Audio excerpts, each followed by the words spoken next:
मैं एक लक्की हूँ कि 8 साल की समस्याओं को सुलझाने में मुझे सफलता मिली, ये मुझे गर्व हो रहा है। ग्रामीण की जेनुइन में उनको डिमांड था कि हमको घर के बदले मुआवजा चाहिए, ज़मीन चाहिए और रोज़गार चाहिए, ऐसा उनका डिमांड था।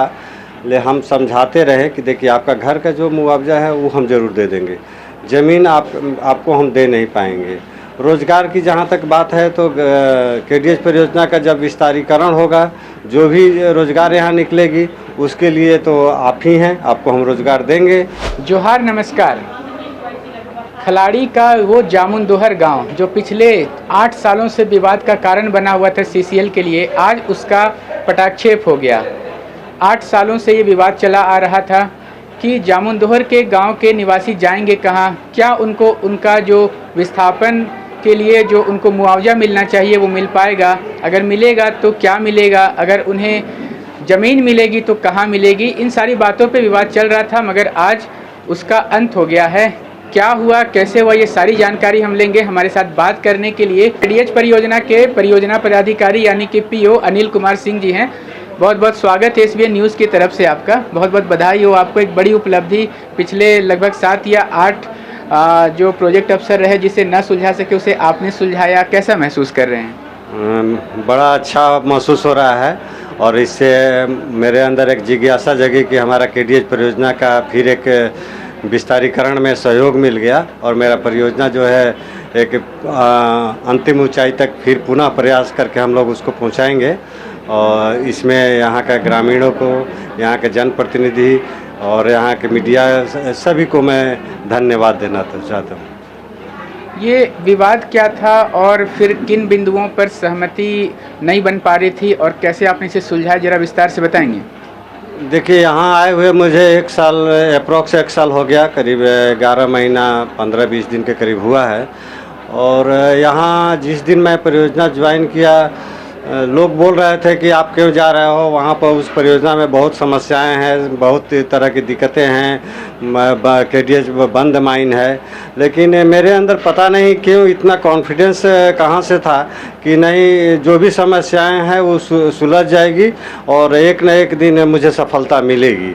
मुझे कभी किसी दिन भी ऐसा निराशा नहीं हुआ, हतोत्साह नहीं हुए या मेरे अंदर कोई निगेटिविटी नहीं आया कि नहीं इस समस्या का सॉल्यूशन नहीं होगा। हमेशा लगता था नहीं, इसका तो सॉल्यूशन होना ही होना है। तो मैं जिस दिन से ज्वाइन किया निरंतर प्रयास करता रहा। मैं लोगों के बीच प्रत्येक दिन एकदम रेगुलर मैं अपना रूटीन में बना दिया था कि 1 घंटा के लिए ही चाहे आधा घंटा के लिए ही क्यों ना हो, लेकिन मैं कांटेक्ट में सबके संपर्क में रहता था। जाते थे, गांव में जाते थे, लोगों के बीच में आए, जा कर के उन लोग से वार्ता करते रहते थे। वार्ता करने के बाद जो पहले उनकी समस्याएं थी उसको हम बहुत अच्छे से सुनते थे। सुनने के बाद फिर हम अपना अंदर चिंतन करते थे कि इसका सॉल्यूशन क्या होगा। समस्या सुनने के बाद उनका प्रॉब्लम जो था उसको हमको लगा कि हमारी पॉलिसी के तहत हम नहीं फुलफ़िल कर पा रहे हैं। फिर मेरी जो समस्या थी उसको उन लोगों को हम कन्विंस कराए। प्रत्येक दिन मैं जा कर के उनको बताता था, आप जो ये डिमांड कर रहे हो मेरी मजबूरी है, हम आपको नहीं कर पाएंगे, हम आपको झूठा आश्वासन नहीं दे सकते। तो वेरी फर्स्ट डे से मैंने उन लोगों को बोला कि मेरे तरफ से कोई भी झूठा आश्वासन नहीं होगा। जो भी होगा, जो चीज़ हम देने के पक्ष में समर्थ में हैं वही चीज़ हम दे पाएंगे। उसके अलावा झूठा बोल करके हम यहाँ से जाने के बाद भी आप कहेंगे कि पीओ आया थे और झूठा आश्वासन देकर चले गए, वैसा मैं अपने ऊपर नहीं लेना चाहता हूँ। इन सब चीज़ों के बीच धीरे धीरे हमारे जामुनदोहर बस्ती के ग्रामीण वासियों ने बखूबी समझा, उन लोग समझ गए। मैं अपने आप को बड़ा गौरवान्वित महसूस कर रहा हूँ कि उन लोगों को समझाने में मैं सफल रहा।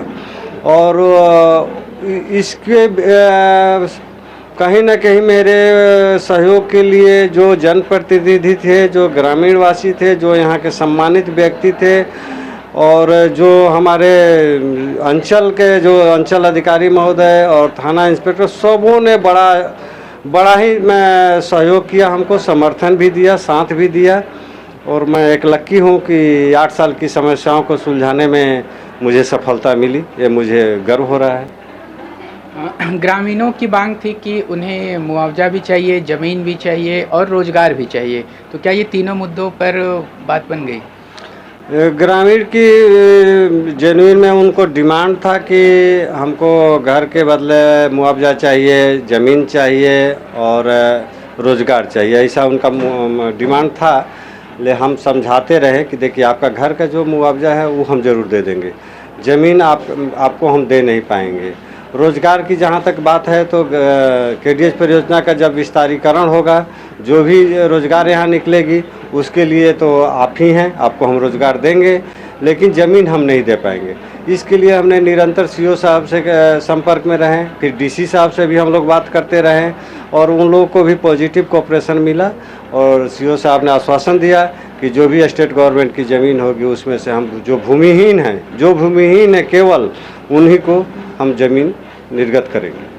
बिल्कुल, ज़मीन देना तो आपके अधिकार क्षेत्र से बाहर था, वो तो अंचल का काम था और अंचल अधिकारी इसको नहीं सुलझा पा रहे थे। दूली में ज़मीन देने की बात थी, इस पर ग्रामीण असहमत होते थे। इस बार ऐसी क्या बात बनी कि ग्रामीण खुशी-खुशी राज़ी हो गए? उनको ऐसा हम अपने तरफ से क्या बोले उनको हम समझाया, उसके वैल्यू को बताया कि आपको जहाँ जो ज़मीन मिल रहा है आप उसको देखिए और देखने के बाद हमको बताइए। जब उन लोगों को पता चला कि नहीं रियली ये ज़मीन बहुत अच्छा है, वैल्यूएबल है, सब लोग उसके प्रति तुरंत अट्रैक्ट हो गए। उनको हमने वहाँ देखने के लिए अपने तरफ से सीसीएल के तरफ से एक बस की अरेंजमेंट कर दिया था, उसमें एक साथ ले जा करके उनको वहाँ पर दिखाया। काफ़ी लोग मतलब खुश भी हुए और उसको लेने के लिए शहर स्वीकार करने के लिए तैयार भी हो गए। साइट विजिट कराए और ग्रामीण साइट को देखने के बाद में खुश हो गए। बिल्कुल बिल्कुल, जब देखे तो आकर के बोले कि नहीं हम लोग को जाना है, हम लोग को जल्दी कीजिए, घर का मुआवजा दीजिए, हम लोग को जाना है वहाँ, जल्दी हम लोग चले जाएं। क्या बात है, धन्यवाद आपका। तो कितनी सामान्य सी समस्या थी कि जो ज़मीन का साइट था वही एक मुद्दा बना हुआ था कि दूली में ज़मीन लेते हैं तो 15-16 किलोमीटर दूर रोजी रोज़गार के लिए जाना पड़ेगा। मगर जब सीसीएल प्रबंधन के और जो प्रोजेक्ट अफसर हैं अनिल कुमार सिंह और जो सीसीएल के अन्य लोग हैं वो ले जाकर के जब साइट विजिट कराते हैं तो ग्रामीण देखने के बाद खुश हो जाते हैं और उसके बाद ये लंबे समय से जो पेंडिंग एक विवाद चला आ रहा था उसका आज एक सुखद पटाक्षेप हो गया। निश्चय ही इसका रिवॉर्ड मिलेगा आपको आने वाले समय में, हो सकता है पदोन्नति के रूप में आपको काफ़ी उच्च पद पे हम सब देख पाएंगे। आपको आगामी भविष्य की बधाई और साथ ही जामुनदोहर गांव के ग्रामीणों को भी बधाई कि उन्होंने अपने आगामी रोजी रोजगार और भविष्य के सुखद रास्ते का द्वार को खोल लिया है। धन्यवाद।